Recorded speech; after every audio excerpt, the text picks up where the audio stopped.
让我们一起加入客家风情，大家来讲客家吧。Taiwan has a long history of beekeeping and honey harvesting. This 200-year-old story has played out mostly in Jiayi and southern Taiwan, especially in Pingdong County. This is where the best honey on the island is from, and local farmers have won many awards. The Pingdong University of Science and Technology, which is known for the natural beauty of its campus, has encouraged bees to make use of its lands. In turn, the crops on campus produce food with more value. Pingdong honey is now a popular souvenir for visitors to the area. Hey, what up? It's time for another round of Talk About Hakka here on ICRT.Hello, 大家好，我是阿比狗利友。Hello， 你好，大家好，我是 Joseph 林。最近喝东西我很喜欢加蜂蜜。哎呦，我跟你讲，到了夏天其实我觉得有一种饮料非常非常好，蜂蜜柠檬。啊，对，对啊，你看甜甜酸酸的嘛。对对对，那个柠檬那种天然的酸酸的感觉，而且维他命 C 又很多，是，所以呢，加了蜂蜜之后，这个酸酸甜甜真的很好喝啊。对，蜂蜜柠檬好喝啦。OK，不过讲到蜂蜜，我记得好像跟国语一样。蜜蜂倒过来是蜂蜜，一个是 honey， 一个是 bee。对对对，我不要讲错啊！我好喜欢喝蜜蜂哦，我很怕蜂蜜哦。这好奇怪哦。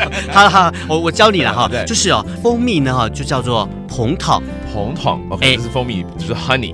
对。然后蜜蜂呢，我们就说糖蓬糖蓬或是讲蓬OK， 所以我很害怕糖蓬不是很害怕蓬糖。是，那你也很爱喝蓬糖。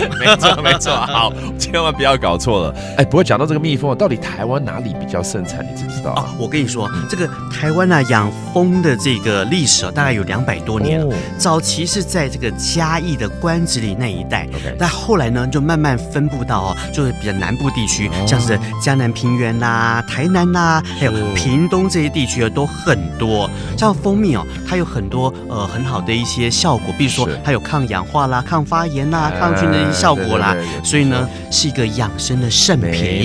没错，多尝试不一样的蜂蜜，尤其来自于我们嘉义还有以南这些地区咯。